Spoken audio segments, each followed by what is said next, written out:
Okay, let's get started then. So first, so I know who you are, but people who are watching may not. So tell me a little bit about yourself.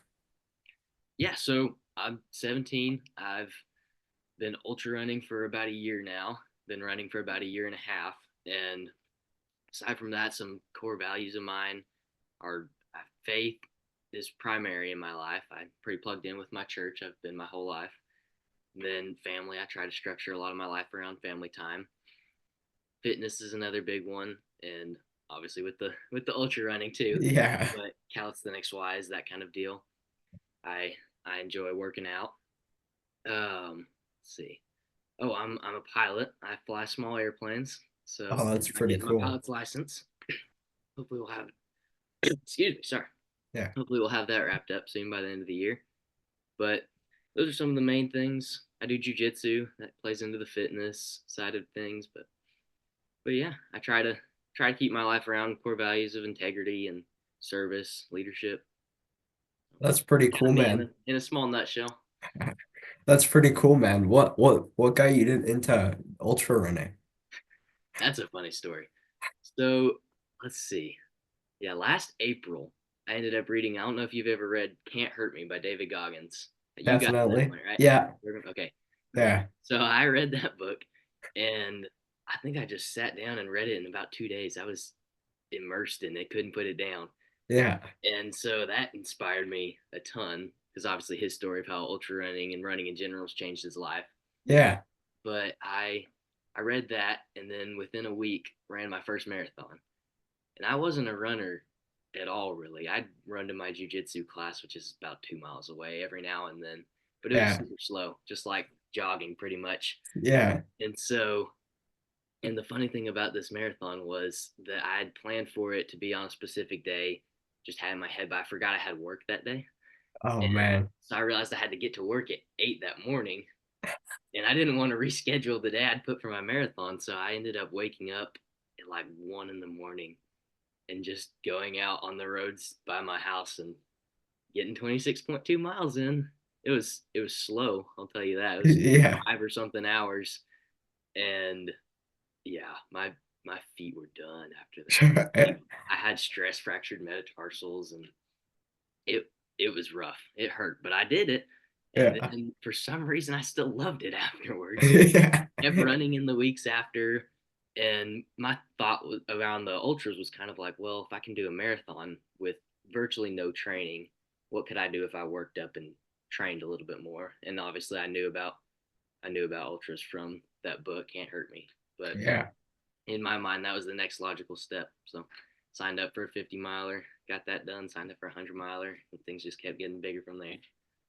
Man, that's a pretty cool story. That Can't Hurt Me book though, that book is pretty serious. It's pretty inspiring. Um, I can't say that book made me wanna run 100-mile races, but it's really cool that you got started off of inspiration from that. That is a really good book. Yes, for sure.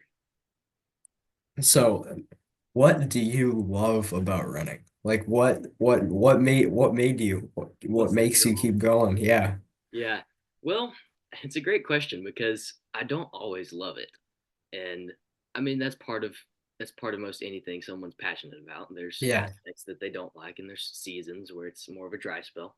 Yeah. But the main thing that keeps me coming back is the challenge because there's something about running like it's just you. You're not I like biking too, but that you're using another instrument to propel yourself Yeah. forwards. Running, you're just your own two legs is your form of propulsion. And every step you take is another step that you get better in a sense. And Yeah. so I just really like the draw of the challenge because I wasn't a runner, and then trying to step into this world of running really quickly, it was definitely a challenge, but just finding something in that to where I could push myself physically and mentally, but primarily mentally with the ultras because I mean it's a mental game at the end of the day. But yeah, so something that pushes me, keeps me to a standard of getting better each day is really the draw I find in running. That's pretty cool. Running is like 99% a mental game. It's pretty crazy how mental it is because like it is very physical too, but if you're not mentally tough up in that head of yours, you're not going to be able to be a runner no matter how fit you are. Yes. Yeah, for sure. But then where it crosses the line into more physical is when you start getting super fast and you're going for time records. Yeah. And then that's like, okay, you've got to be in really good shape. Yeah. But for all of us middle of the pack ultra runners, it's just keep grinding. Yeah, definitely. Oh, so did you know right after you read that book, did you know that you wanted to do an 100 miler, or did it take you a little while, or when did you figure that out? Yeah, I think that one took a while. The 100 mile probably seemed real unattainable at the time Yeah. because I had in my mind before reading that I wanted to do a marathon at some point, Yeah. and then after reading that was just the kickstart of okay, just get it done. Yeah. But even that felt like oh my 26.2 miles. That's crazy. I could never do that. Yeah. I don't really think I had the 100 miles set in my head yet, but then after that was really when my mind started turning and was like, well, maybe some higher distances. We could try doing that one day.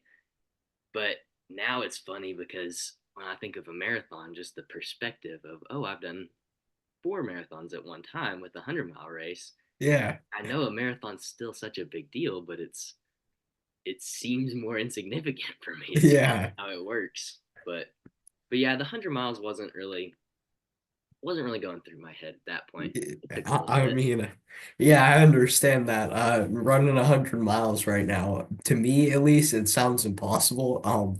But like you get there eventually, you're a testament to that. Um, so yeah, maybe one day. We'll Yeah, see. it's I mean, and you don't run the whole time. I'll say that much. Yeah, There's some yeah, power hiking that happens, yeah, which is not to say running. yeah. Yeah. So how long did it take you to train for that 100 mile race? So, well, let's see. That was an interesting dynamic. I did not play by the rules as we would normally think of ultra running because, like I said, I had that first 50-mile race Yeah, that I signed up for, and I didn't know squat about training. I just yeah, went out and did it, and it hurt really bad. And then a few days later, I was like, well, I'll sign up for a 100 miler. Made the yeah, mistake of signing up for one that was less than a month after that first 50, yeah, and I was in real rough shape after the first one. My hip flexors were tightened up. yeah, Things were rough, and so yeah, I was my training consisted of walking a ton, which yeah, is what you need to do. But that was the most my body could handle at the point. yeah, So that first 100 mile race that I attempted, I ended up DNFing, which just means did not finish. yeah, I got 42 miles and then had a small knee injury and yeah, it felt like it was the right call, and I still think it was the right call to pull out because yeah, something could have happened worse and put me out of it for a while. But that took a really long time to heal up, and so my redemption attempt was going to be in February, and that first 100 was in November. So I had 3 months because it was late November and early yeah, February, and so again, right, that November, December, it was a lot of walking, trying to rehab my knee. yeah, Then I started running a little bit more. January, February, picked it up, and training volume, I was in no position to attempt another 100 miler. yeah, But I think the main aspect of why I was able to finish that one was like we're going back to that mental game. And yeah, I had that failure back in November yeah, that I did not want to happen again, or I not want to happen yeah, again. And so February comes around. I really, I really realized, well, if I fail this one again, I've got two DNFs, and it's yeah, going to be another block of training I've got to set out, try to finish another race. yeah, And because I didn't know if I was signing up for more races after this one, I was just like, well, I've got this 100 here. Let's just get it done and finish it. yeah, So training volume definitely was not, I was not at peak physical performance for that one. yeah, The only time I've really been like I've stuck to a good training plan was for a 50 back in April that I did really well on. yeah, And if we want to talk about training, we can talk about that phase a little bit. But yeah, for the first 100, it was situational with the knee Okay. injury. So So are you training for anything specific right now? Or are you planning to do anything in the future at all? I am, and let's see. Well, I had a th- that same race I'm talking about DNFing on. Yeah.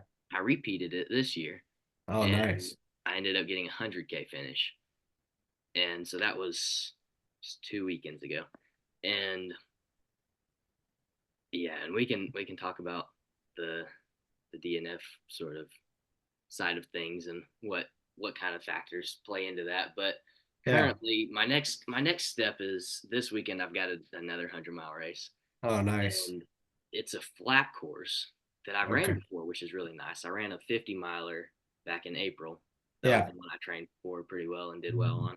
Yeah. And so I'm hoping to get a pretty good time on that. But as far as training, I mean, it's December, but I'm in Texas, so it's not terribly Yeah. cold yet. It's been a weird Yeah. winter, and so the conditions here are about the same as where I'm going. So I've been Yeah. utilizing the weather, and it's going to be the same there. I've been trying to. One of the most important things I've realized is training how you're going to run on race day. Yeah. So before I would do all my training runs, no food, no water, nothing Yeah. like that, just because I'm like, well, I'm going out and running 10 miles. I don't need anything. And then I've realized that that was not smart. Yeah. And I needed to train exactly how I'm going to run on race day because my body wasn't used to it on race day. And I was trying to like get used to it while during this big race. And it's Yeah. not the smart way to go about it. So these past 2 weeks after that 100K, it's been a lot of running how I'm going to run on race day. So got my race kit on, which for Yeah. this race I'm going really light. I'm just doing like a handheld water bottle.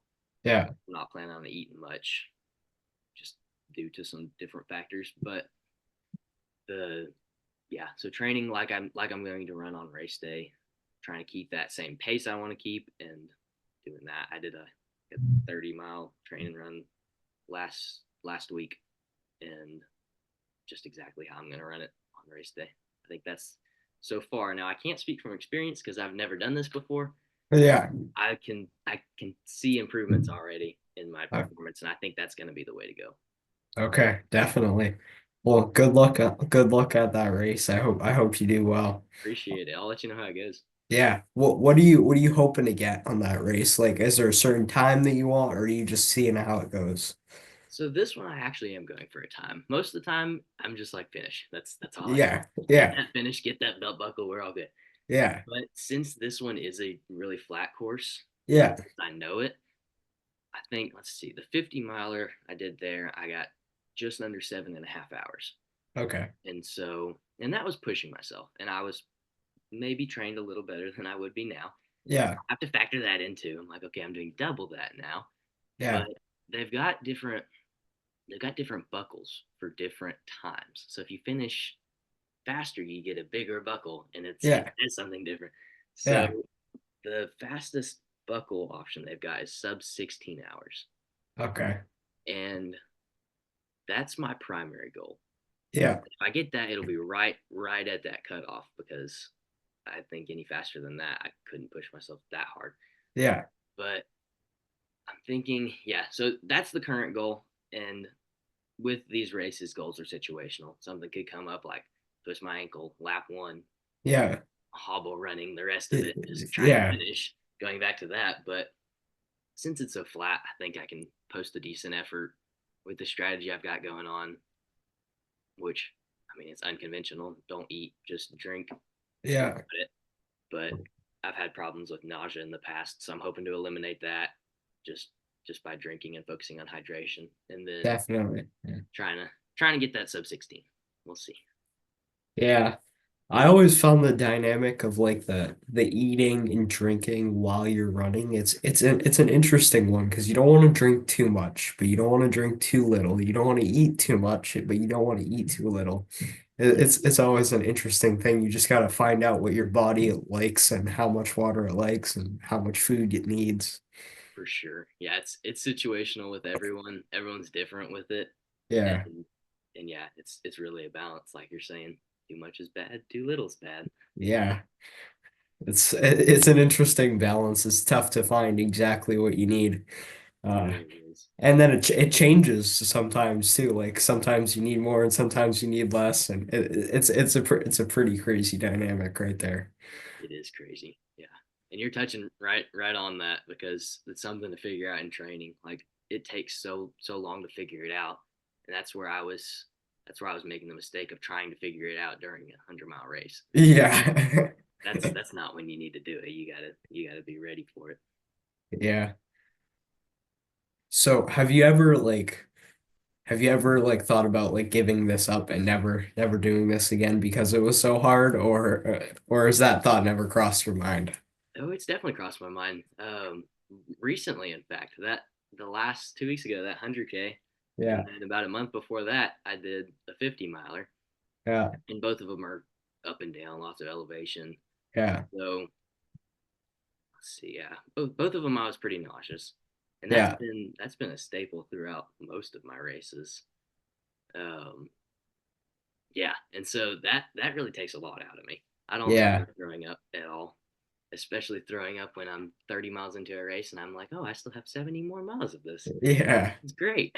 Yeah. And so yeah, both these last two races have been the hardest on me mentally because at the end of the day, ultra running takes you to places in your mind you'd rather not go. Yeah. Is the best way to put it. Yeah. And what sets apart like the best ultra runners is their ability to tap into those dark places and use the pain cave as a term we refer to, and use Yeah. that to their advantage as fuel. And I know I still have a very long way to go before I get to that point where I Yeah. consistently do that. But during the races, if you don't stay on top of the mental, it can be really overwhelming. You kind of have to think about whether you're on a loop course, like finish the next loop, finish the next mile, finish the next step, even. Yeah. And I fall into a pattern of thinking about, like I was saying, the next 70 miles, Yeah. and that makes it really hard. But then also, like you're saying, giving up entirely on the sport. Yeah. You've got I've got multiple races I'm signed up for, and Yeah. so then your mind starts thinking about the next races while you're still in Yeah. the middle of one, and that's a Yeah. disaster. And Yeah. oh, I've got after this, I'm doing this again in 2 weeks. Oh no, this is not smart. Yeah. And it's hard because it's really easy to justify tapping out of Yeah. the race or of the sport in general because it's such a demanding sport. Yeah. Like it's you kind of think, okay, no one's gonna fault me if I Yeah. if I stop. I've done 100 miles. I've done multiple 50 miles, 100 Yeah. Ks. Like I've completed a lot within the sport. If I drop out, everyone's gonna be like, okay, yeah, you did great. I don't I don't know why you would keep pushing yourself and do more of these. Yeah. It's super easy to justify. No one's gonna care if I stop ultra running because I've already done these. Like check the box, done. Yeah. But that's Yeah. not really the point of the sport. Yeah. Definitely. Sure, you get a 100-mile finish. You're an ultra runner. That's true. You can classify yourself as that. But like for me to do it once and then since I caught the bug, and it's an addiction, but Yeah. I feel like to do it just once would be checking the box for my personality. I'd be like, okay, Yeah. I did that. Now I can forever brag about it. But Yeah. doing it more than once proves like a discipline to it and Definitely. shows you're dedicated. So, but yes, I've had times, lots of times, where I felt like just giving up and quitting, and it's it's a lot of like support, people supporting me in ways that even they might not realize how much impact they've had, Yeah. and showing like, okay, I've got a community here who really cares about me, wants me to excel in this sport, and so it's really cool to see the community step up, and that's probably been one of the major factors behind why I haven't just called it quits. This is such a great story. I'm so glad I got to interview you here today. So another thing I'm curious about. So stepping off the topic of running for a little bit, I'm curious, how did you find Apogee and when did you start? Okay, that's a great question. Yeah. So when did I start? That's also a great question. I think I've been 2024. I think I've been in the program for 2.5 years. That sounds right. Yeah, But yeah, I didn't find it. My dad found it, and I'm not entirely sure where he came across it. Maybe through his work or something. He had it referred to him, yeah, and I was not looking forward to it. I didn't know what the program was, and I'm homeschooled, yeah, so I've I've got flexibility with my schedule, but I still was like, we've got to make calls every Friday. yeah, I don't want to commit to that. yeah, And then what else was it? Oh yeah, we like started going through the readings on our own. It's like yeah, we can just do this on our own. Why do we need to join a program and pay money? yeah, Because I didn't realize the benefit of it. And this was before I got into working out, before I got into calisthenics and yeah, running. And so I was kind of against the idea. yeah, My dad was like, "Well, you're gonna do it. You're gonna see that it's gonna be good." And I did. I saw Apogee probably has been the most important factor of change in my life yeah, because starting with the workouts. I remember like I've always been healthy, but yeah, I was never super strong or muscular or anything yeah, or any of this because I just had a really good metabolism. So I was skinny. And yeah, I've been that like my whole life. And so I didn't really pay attention to working out or anything. And then yeah, Apogee comes along and I start doing these daily workouts. And yeah, I'm like, 1,000 air squats? What in the world? What are we doing? And yeah, I did it and my legs were burning. But yeah, then I started to fall in love with that. I was like, okay, yeah, this is fun. I can get behind this. And then the mentor calls on Fridays. Whereas that yeah, was what I'd been dreading. That's been the most important factor for me because it's amazing. And I know you know, but yeah, just having definitely. someone come in who's giving their hour, 2 hours to pour into a group of young men and Yeah. talk about their life experience and their advice, it's really impactful. And it definitely changed my perspective on things a lot. So Apogee's been incredible, and I definitely would not be where I am today without it. Yeah, so that's an interesting question. I originally had that planned out to ask you how has Apogee changed your life? And it sounds like a lot. Yes, Um, by far. yeah, I definitely understand that. So I can relate to you too. I started off the program like I had worked out a little bit. Like my dad works out, so I was like, I go work out with him like maybe once a month, and I'd be like, yeah, Yeah, I work out. And then I started Apogee and that 1,000 air squats workout, and I will never forget that. That's the craziest workout I've ever done in my life. Um, but yeah, it really gets you in shape really quick. Like by the end of the apogee year, like I'd finish it and I was like, man, I was like weak back then. Like I couldn't even do like 20 squats in a row. yeah. It's pretty cool to see how far we all come through it. Yeah, it gets you so far, and then you look back and you're like, I never even realized I could get this far. You look back and you're like, man, so many people could do this and then come out of the program and be like completely different people. Like, it's crazy. It is. It's really awesome to see. Yeah, definitely is. So this is the next question. What was the biggest obstacle that blocked you from getting through Apogee? Like, was it tough or was it easy? And if it was tough, like what was the hardest part for you about it? Yeah, I'd say. Well, I mean, it was definitely hard. It was a challenge, Yeah, um, definitely. and in some aspects more than most. Yeah. Like the workouts weren't as difficult for me after about like the first 2 months. First two Yeah. months were rough, and I'm pretty sure 1,000 air squats was in those first 2 months. Yeah. So that was that took a little bit to adjust to, but once I got adjusted to it, it was all right. And then I eventually I eventually like switched up the daily workouts to make them more tailored to my running. Yeah. But let's see, yeah, the projects and challenges honestly were the hardest part for me. Just holding myself accountable and finishing them. There were a lot that I didn't get done within the allotted month, Yeah. so it was like finish at the end of the year, finish at another time. And that's a good question because I honestly haven't reflected about it too much. I think it's just the I don't know if it's the time frame. Like, okay, you got to get this done within a specific time frame, and then I wasn't near as good as time at time management then Yeah. as I am now. Yeah. And so I think that was probably the main reason that was difficult for me was just the time management, staying on top of things. Because most of those projects and challenges, I mean, some of them are yes the full month, but a lot of them you can knock out pretty quick Yeah. and keep Definitely. doing them.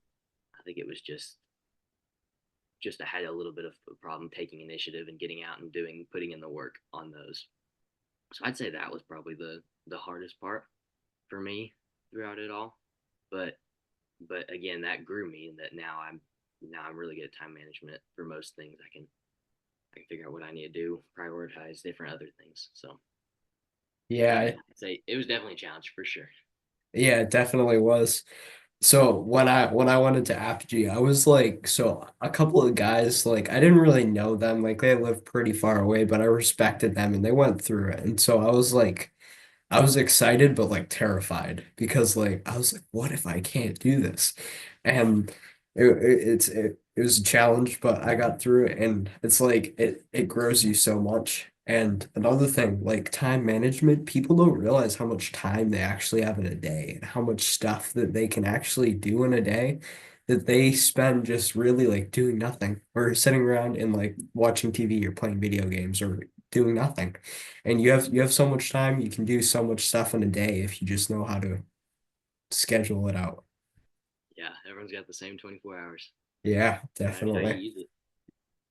But yeah, going to you got through the program and now you're a battle squad leader. Like that's awesome. Kudos to you. Yeah.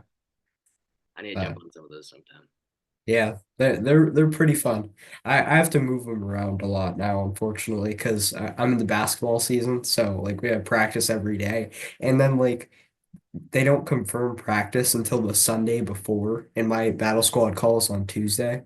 And so like the practice times are they can be like from 3 o'clock to like 7:30 at night. So Yeah, that's yeah, difficult. yeah. But that's So part of the nature of it, having to be flexible because a lot of the yeah, guys in group are flexible. So yeah. for sure. So but yeah, I would be honored if you could make a couple of my calls. That would be pretty cool. I'd love to come on. Yeah, definitely.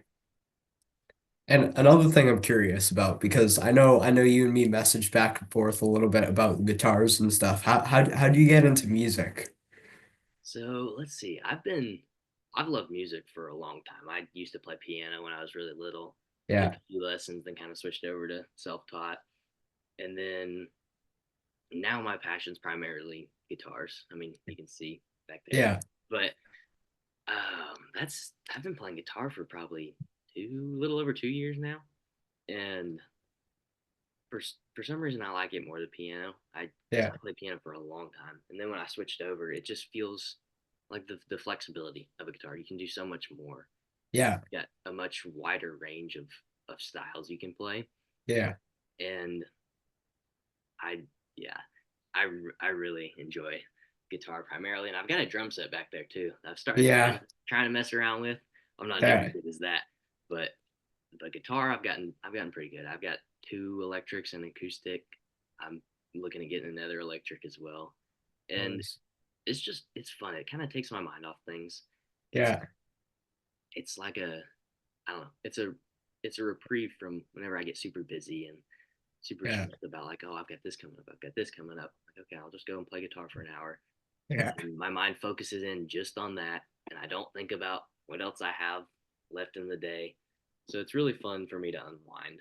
That's primarily how I use it. Just mess around on a guitar for a little bit, take your mind off yeah, things. It's kind of a good reset. And then you can get back to whatever you're doing. It makes me more productive, I feel like.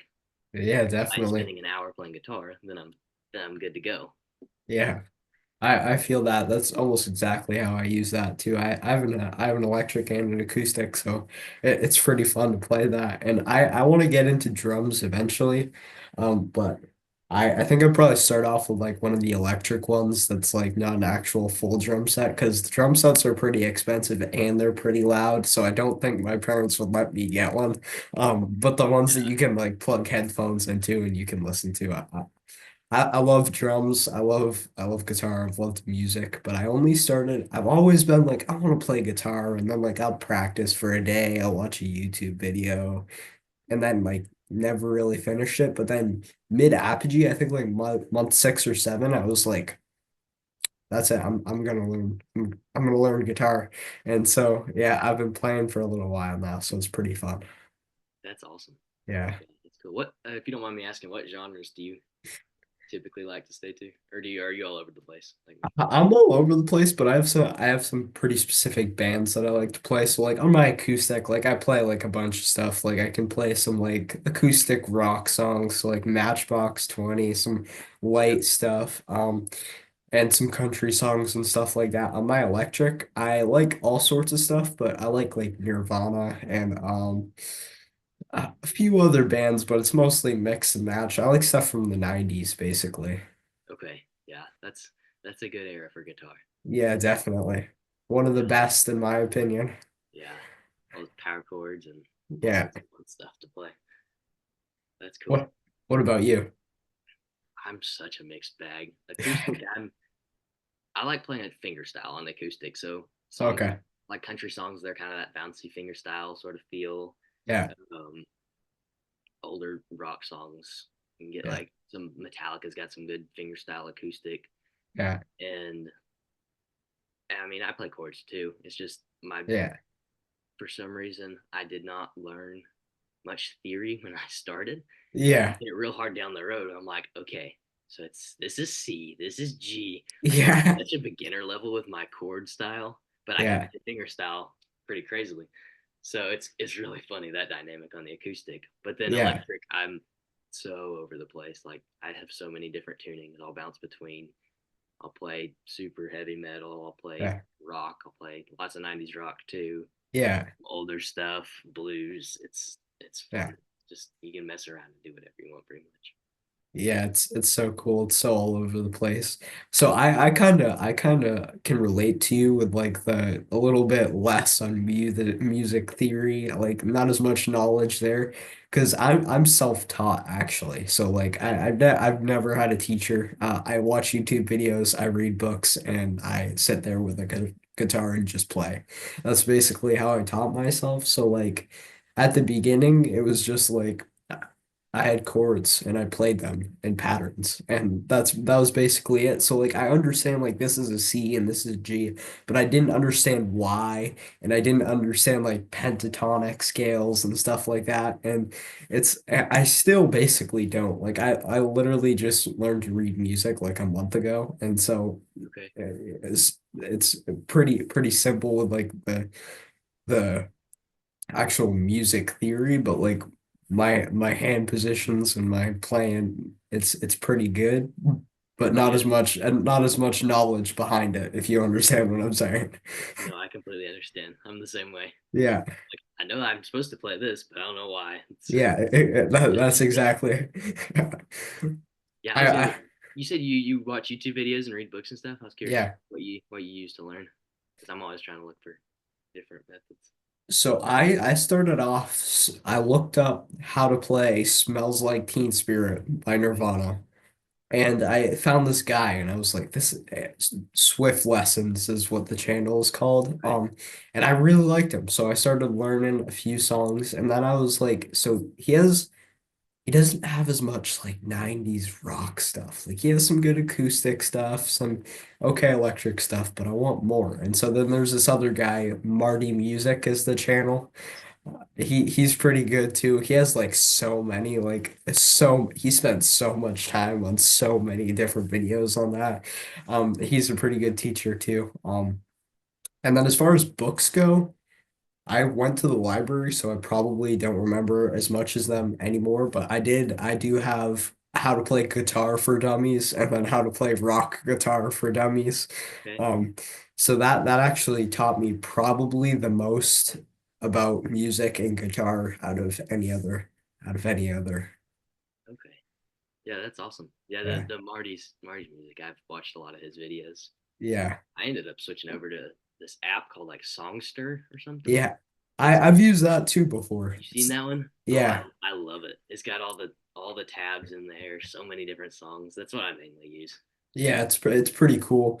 I prefer books though, just because I don't like screens as much, just like And for that stuff anything. scrolls super fast, and you're like, oh, I gotta stop and go back to this part. And Yeah. books, you can just Eh, look at it.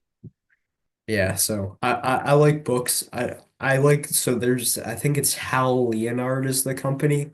And it Yeah, creates like you can buy like the album books for and it has the music. It has tabs depending on which book you buy. Like sometimes it will just have like the music notes and stuff, but some of them also have tabs.